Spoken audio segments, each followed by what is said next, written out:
गंगा बहा देंगे। राणा जी कह रहे कांग्रेस बिखर गई है। राणा जी कुछ नहीं है, छोड़ो, कुछ नहीं है। दोस्तों इस समय मैं बीटीगंज में हूँ और आपको बता दूं कि आज जो कांग्रेस की प्रत्याशी है पूजा गुप्ता, उनके ऑफिस का उद्घाटन आज हुआ है। मुख्य चुनाव कार्यालय का आज उद्घाटन हुआ है और इसमें जो 5 बार के पार्षद है बेबी खन्ना, जो कि निर्दलीय चुनाव लड़ रहे थे, वो वापस लौट आए हैं कांग्रेस में। उन्होंने साफ तौर पे कहा है कि जो यशपाल राणा है उनके पास किसी प्रकार का कोई सौदा नहीं है। जी हाँ, मंच से चढ़कर बोले कोई सौदा नहीं है यशपाल राणा के साथ, उनकी जो फाइट है वो भाजपा के साथ है। एक बार सुनिए क्या कहा बेबी खन्ना ने। अगर आपके दिमाग में किसी का यह है कि यशपाल राणा लड़ रहा है, उसका कुछ होगा, उसका कुछ नहीं है।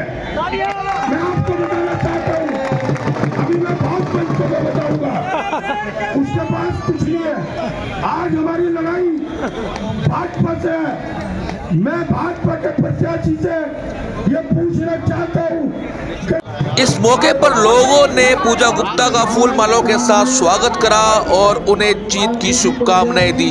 आपको बता दें इस मौके पर काफी भीड़ इस उद्घाटन के अवसर पर नजर आई और सभी कांग्रेसी कार्यकर्ता व पदाधिकारी विधायक गण इस कार्यक्रम में पहुंचे। आपको सुनाते हैं उन्होंने भी क्या कहा। साथ ही आपको बता दें बेबी खन्ना ने खुले मन से कहा है कि जो रुड़की का विकास का पहिया रुका है अब वह पूरा चल के रहेगा, क्योंकि भ्रष्टाचारियों को अब सबक सिखाने का टाइम आ गया है। आप लोग बहुत पछताओगे। हमें सब कार्यकर्ताओं को एक घर में जाकर हाथ पैर जोड़कर निवेदन कर।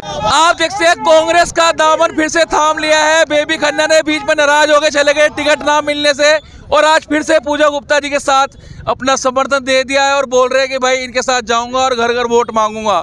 सर स्वागत है आपका दैनिक रुड़की में, क्या कहना चाहेंगे, कितनी मजबूती मिल पाएगी आपके आने से? इलेक्शन जीतेंगे हम। अच्छा। और हमारे को पूजा गुप्ता जी को शहर का बहुत मत मिलेगा। हाँ। और हम विजयश्री होंगे। अच्छा। ताकत से इलेक्शन लड़ा जाएगा। ठीक है सर, आपने कहा था कि लिख के ले लो, मैं बैठूंगा नहीं, लेकिन आप बैठ गए तो समर्थन दे दिया। मैं बैठा नहीं। हाँ। मैं अपनी पार्टी का सिपाही था। हाँ। मैं अपने घर वापसी आ गया। घर वापसी हो गए? पहले चले गए थे कहीं? पहले चले गए थे, फिर हमें भी मौका मिलेगा। अब सचिन जी को मौका मिलना चाहिए। तो निश्चित रूप से सचिन जी निकल जाएंगे सीट यहाँ 100%। अच्छा। अब हम आ गए पिलर। अच्छा। और रुड़की को बताएंगे हमें विकास कैसे करने हैं। हाँ। आज तक ये जो यहाँ पर भाजपा के कैंडिडेट जीतते, हाँ। उन्होंने कुछ काम नहीं किया। अब हम विकास की गंगा बहा देंगे। राणा जी कह रहे कांग्रेस बिखर गई है। राणा जी कुछ नहीं है, छोड़ो, कुछ नहीं है। आप पे तो टिकट बेचना आरोप लगाया। कई लोग जो है बोल रहे हैं कि जो कांग्रेस के महानगर अध्यक्ष है उन्होंने लाखों रुपए लेकर टिकट बेच दिए हैं पार्षद के। कई लोग आप पे आरोप लगा रहे हैं भ्रष्टाचारी का, आपके खिलाफ नारेबाजी कर रहे हैं, क्या कहना चाहेंगे? लाखों के नहीं लगा रहे, करोड़ों के लगा रहे हैं। अच्छा। मैंने तो जितने भी आवेदन मेरे पास आए उनकी सूची बना के प्रदेश हाईकमान को भेज दिया। स्क्रीनिंग कमेटी ने सिलेक्शन किया और जो चेंजेस हुए वो भी हाईकमान के निर्देश के अनुसार हुए। मुझे तो मात्र फॉर्म 17B देने का जो है मेरी जिम्मेदारी थी। जिसे पार्टी हाईकमान ने कहा उसे हमने टिकट दिया। हम तो अपने महामंत्री को नहीं दे सके। अगर हमारे हाथ में टिकट होता तो हम अपने महामंत्री को देते, मुस्तकीम अहमद को। वो भी नाराज हुआ है और जैसे आगाज़ तो बहुत पहले हो चुका है चुनाव का, और आप देख रहे हैं यहाँ पे सारा परिवार कांग्रेस से इकट्ठा है, सारे वरिष्ठ कांग्रेसी इकट्ठे हैं। और मुझे बेबी खन्ना चाचा जी का भी आशीर्वाद मिल गया, जो कि बहुत वरिष्ठ नेता हैं। उसके अलावा रुड़की के सारे मैं कहूँगी बहनों भाइयों का, बुजुर्गों का आशीर्वाद मिल रहा है। इतने लोग मेरे लिए आए हैं तो मैं सबकी बहुत बहुत आभारी हूँ। को मिल रहा है हर वर्ग का, क्या कहना चाहेंगे? देखिए ये सारा समर्थन जो है कांग्रेस पार्टी उम्मीदवार पूजा गुप्ता के लिए आया है। और आप मानिए कांग्रेस प्रत्याशी मेयर जो है पूजा गुप्ता, वो 100% जीतेंगी और जीतकर प्रथम महिला मेयर बनने का काम करेंगी। इस उत्साह को देखकर लगता है कि हम लोग रुड़की में अब की बार कांग्रेस का मेयर बनाने जा रहे हैं। ठीक है सर, रुड़की में मेयर बनाने की आप बात कर रहे हैं। कुछ क्षेत्र जैसे मैंने पहले भी पूछा, आपके एरिया में रुड़की नगर निगम आता है, वहाँ पर अगर देखा जाए तो वहाँ का विकास कार्य रुके हुए हैं, उनको कैसे आप एक साथ मिलकर आप पूरा कर पाएंगे यहाँ से? अभी कुछ दिनों पहले आपने देखा होगा वहाँ की कुछ समस्याएं थी। पहले गली नंबर 25 में भी जल भराव की समस्या थी, आज काम चल रहा है। गली नंबर 22 में भी आज काम चल रहा है।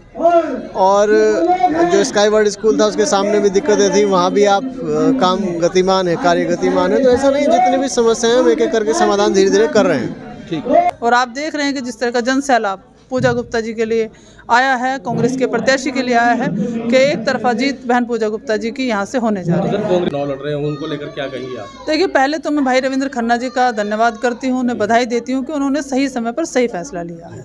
हम सबको पार्टी का फैसले का सम्मान करना चाहिए।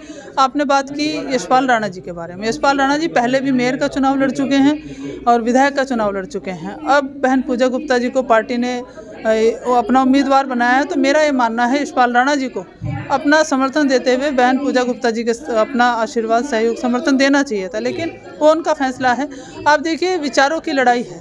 कांग्रेस पार्टी के विचारधारा के सभी सम्मानित व्यक्ति यहाँ पर आप देख रहे हैं, जिस तरह का जन सैलाब यहाँ आया हुआ है, तो आप निश्चित रूप से मानिए कि बहन पूजा गुप्ता की जीत यहाँ पर तय है। मैडम, देखिए, ये तो मैं नहीं जानती कि किन के द्वारा आपत्ति लगाई गई थी, लेकिन इतना ज़रूर जानती हूँ कि भाई इस्लाम चौधरी जी पहले भी चुनाव लड़ चुके हैं और वहाँ से चेयरमैन रह चुके हैं। तो मैं नहीं मानती कि उनके किसी नज़दीकी ने, किसी साथी ने आपत्ति लगाई होगी। लेकिन जिस तरह से भारतीय जनता पार्टी पूरी तरह से भ्रष्टाचार में डूबी हुई है, सरकार का दबाव आया और सरकार के दबाव के बाद, क्योंकि कहीं ना कहीं विधानसभा चुनाव की टीस भारतीय जनता पार्टी के मन में है, उस टीस को उजागर करने के लिए उन्होंने ज़बरदस्ती इस पर्चे को कैंसिल कराया है। और जनता बहुत जागरूक है, इस चुनाव में इसका जवाब देने के लिए जनता तैयार है। नगर पंचायत चुनाव में कांग्रेस भारी बहुमत के साथ जीतने जा रही है। कल वहाँ कार्यालय उद्घाटन है, आप सब साधारण आमंत्रित हैं, आप आइए। मुझे तो इतना पता है, हमारी आंटी हैं।